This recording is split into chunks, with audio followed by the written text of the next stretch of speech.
नमस्कार, सत्यहिंदी.com पर आपका स्वागत। मैं हूं शैलेश।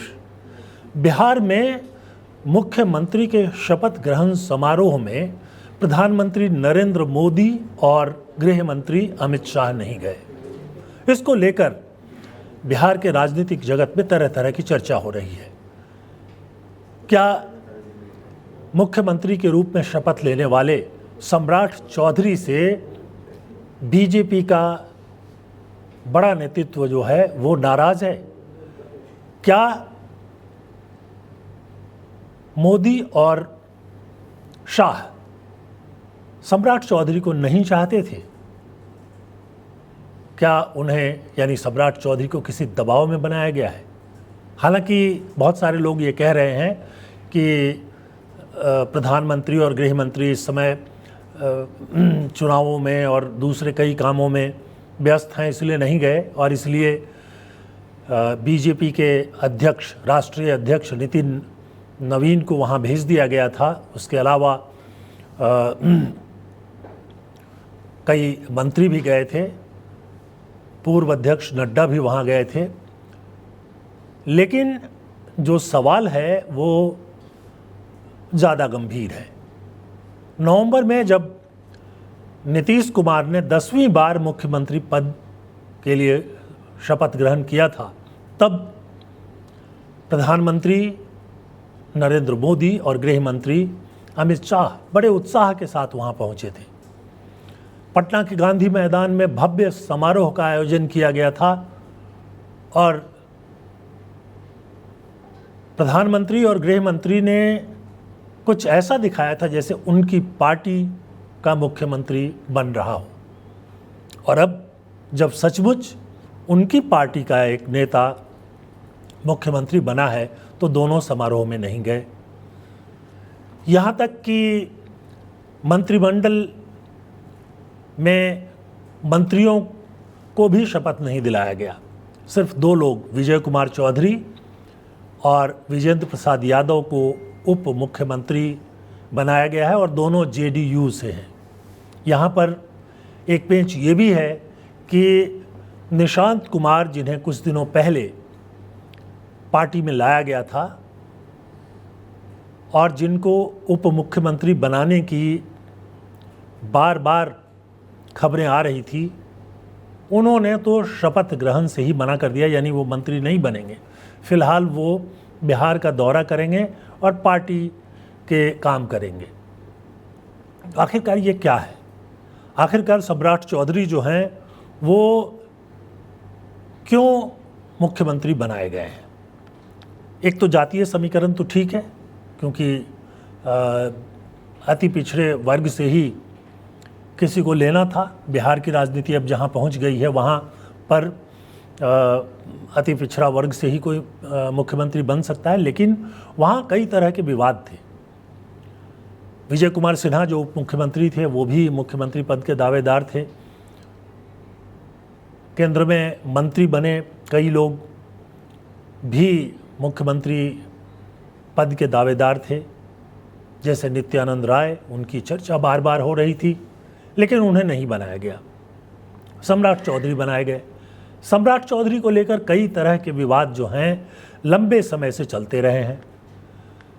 एक तो उनकी उम्र को लेकर विवाद है, उसके बाद उन पर एक हत्याकांड में आरोप लगा था। हालांकि नाबालिग होने के कारण अदालत ने उनको उस हत्याकांड से अलग कर दिया था।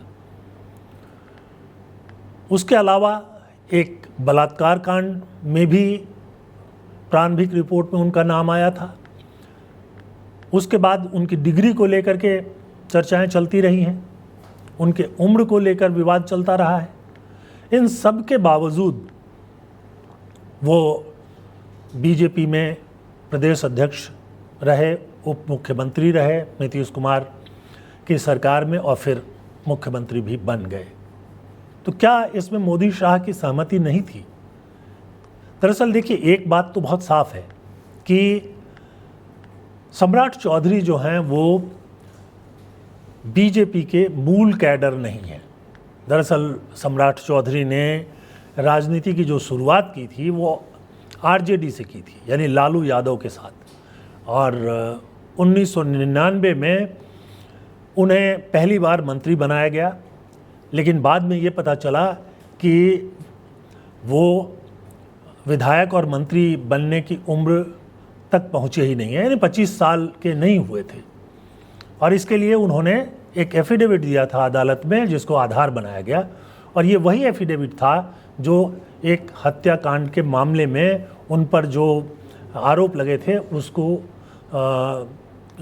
खारिज करने का आधार बना था। तो ये समस्या चल रही थी। अब सवाल ये है कि इन सब आरोपों के बावजूद वो उप मुख्यमंत्री बन सकते थे, लंबे समय दूसरे टर्म में थे, तो फिर उनके मुख्यमंत्री बनने में क्या दिक्कत है। और इसका एक जो बड़ा कारण बताया जा रहा है वो ये कि बीजेपी के कई नेता जो हैं उनको मुख्यमंत्री बनाने के लिए तैयार नहीं थे, और उसका पार्टी के अंदर काफ़ी विरोध चल रहा था, और इस विरोध के कारण ही मंत्रियों का शपथ ग्रहण भी नहीं हो पाया। हालांकि और किसी पार्टी से, सहयोगी पार्टी से भी नहीं लिया गया। लोक जनशक्ति पार्टी से चिराग पासवान समारोह में मौजूद थे, लेकिन उनकी पार्टी का भी कोई व्यक्ति अभी बिहार मंत्रिमंडल में नहीं लिया गया है। नीतीश कुमार मंत्रिमंडल में उनके 2 सदस्य थे। अब एक तरफ नीतीश कुमार का जो शपथ ग्रहण समारोह था उसको देखें और इसको देखें तो ये बात तो बहुत साफ हो जाती है कि कहीं ना कहीं से इसमें कोई ना कोई मामला जो है वो फंसा हुआ है। सम्राट चौधरी, वैसे इनके नाम को लेकर भी विवाद है। इनका असली नाम राकेश कुमार था, बाद में इन्होंने अपने आप को सम्राट चौधरी घोषित कर दिया। और हालांकि मैं ये जो सारे मामले जिनका जिक्र कर रहा हूँ वो एडीआर और अन्य रिपोर्ट्स में आए हुए हैं, लेकिन इस समय वो जो पुराने मामले हैं वो सारे ख़त्म हो चुके हैं। और जो अब 2 मामले जिसका उल्लेख उन्होंने चुनाव के दौरान किया था, उसमें से एक मॉडल कोड ऑफ कंडक्ट के उल्लंघन का है और पटना में एक कानून व्यवस्था भंग करने का है। तो ये बहुत साधारण मामले हैं। और लेकिन जो पुराना मामला तारापुर हत्याकांड का था 1995 का, जिसमें कांग्रेस के नेता सदानंद सिंह और 6 और लोगों की हत्या कर दी गई थी, ये मामला ख़त्म हो चुका है। इसमें बम फेंका गया था। और ये तारापुर जो है वो उनके पिता शकुनी चौधरी जो हैं उनका चुनाव क्षेत्र है। 6 बार वहाँ से वो जीत चुके हैं। एक बार वो लोकसभा के लिए भी जीते थे, बिहार में मंत्री भी रह चुके थे। शकुनी चौधरी भी कई पार्टियों में रह चुके हैं। वो पहले सेना में थे, उसके बाद वो निर्दलीय चुनाव लड़े, जीते तारापुर से ही, फिर उसके बाद कांग्रेस में आ गए, फिर उसके बाद आरजेडी में गए, फिर जेडीयू में आए। मतलब हर पार्टी में वो रह चुके हैं। लेकिन 2015 में चुनाव हारने के बाद वो राजनीति से अलग हो गए और सम्राट चौधरी जो हैं वो राजनीति में आगे बढ़ते गए। प्रशांत किशोर जो हैं उन्होंने कई आरोप लगाए हैं और 2025 से लेकर चुनाव के पहले से लेकर के वो कई तरह के आरोप लगाते रहे हैं। इन सब के बावजूद एक तो बीजेपी ने ये तय किया कि सम्राट चौधरी ही मुख्यमंत्री होंगे। ये बात सही है कि उनके पास कोई बहुत अच्छी शिक्षा नहीं है और हालांकि वो अपने आप को ऑनरेरी पीएचडी बताते हैं, लेकिन ऑनरेरी पीएचडी भी किसी वैसे ही ऐरे गैरे संस्था ने दे दिया था। सवाल जो विवाद का है वो पार्टी के भीतर का विवाद है। बीजेपी में अगर पार्टी के रूप में देखें तो वहाँ जो सवर्ण हैं उनका दबदबा है और ये हमेशा से ही रहा है।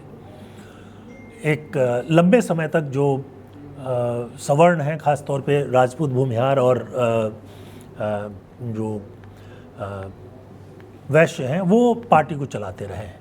और अब जब मुख्यमंत्री बनने का वक्त आया तो बहुत सारे लोगों को किनारे कर दिया गया है। विजय कुमार सिन्हा इसमें एक हैं जिनको उप मुख्यमंत्री बनाया गया था, और अब ये तो तय है कि वो मंत्री भले ही बन जाए, उप मुख्यमंत्री भी बनना मुश्किल होगा, क्योंकि उप मुख्यमंत्री का दोनों पद अब जेडीयू को दे दिया गया, वो अब बन भी चुके हैं।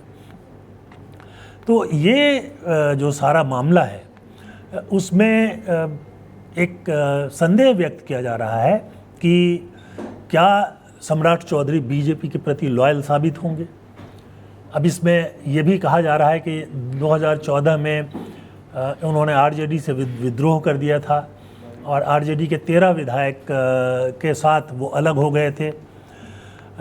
बाद में जो और भी लोग थे उनमें से कुछ वापस चले गए, और 3 विधायकों के साथ फिर उसको इस्तीफ़ा दे दिया उन्होंने, और फिर वो जीतन राम मांझी की सरकार में शहरी विकास और आवास मंत्री बन गए थे।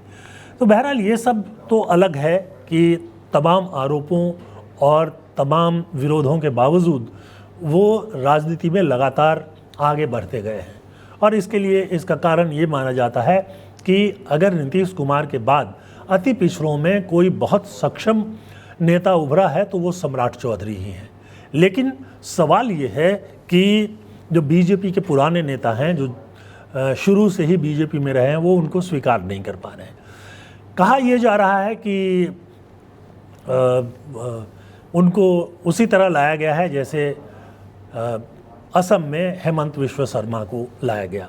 हालांकि हेमंत विश्व शर्मा को भी पहली ही बार में मुख्यमंत्री नहीं बनाया गया था। पहले वो जो हैं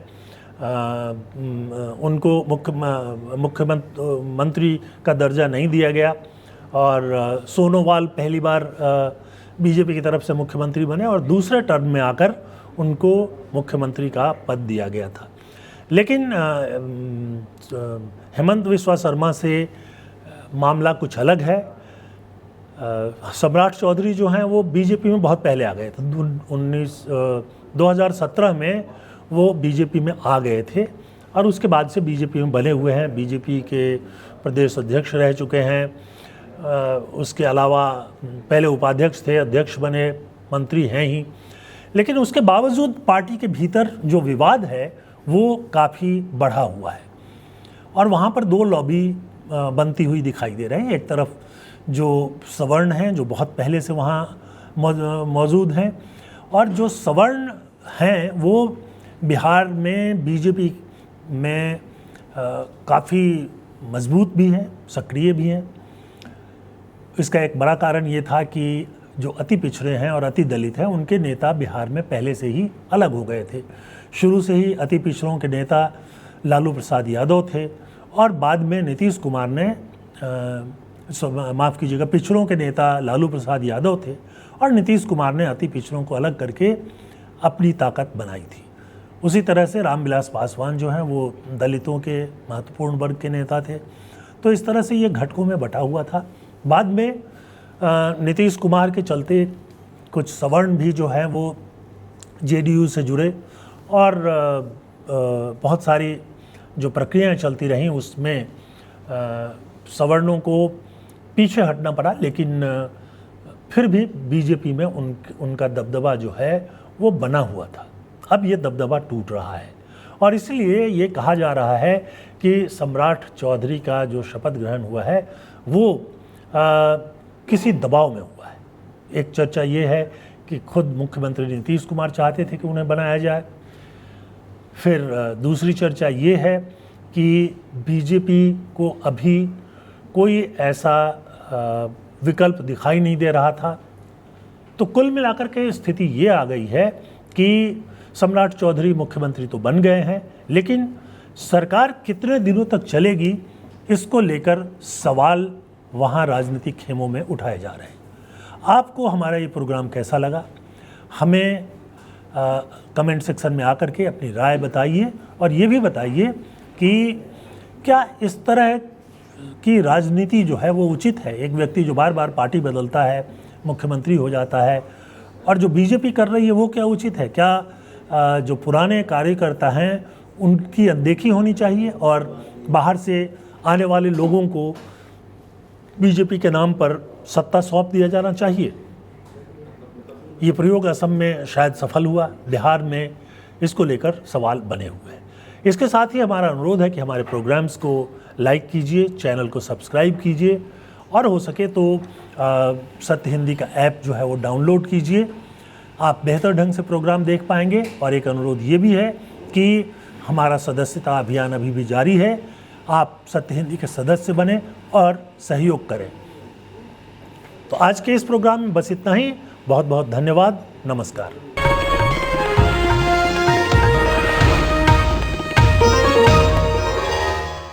Copyright disclaimer under Section 107 of the Copyright Act 1976. Allowance is made for fair use for purposes such as criticism, comment, news reporting, scholarship, and research. Fair use is a use permitted by copyright statute that might otherwise be infringing.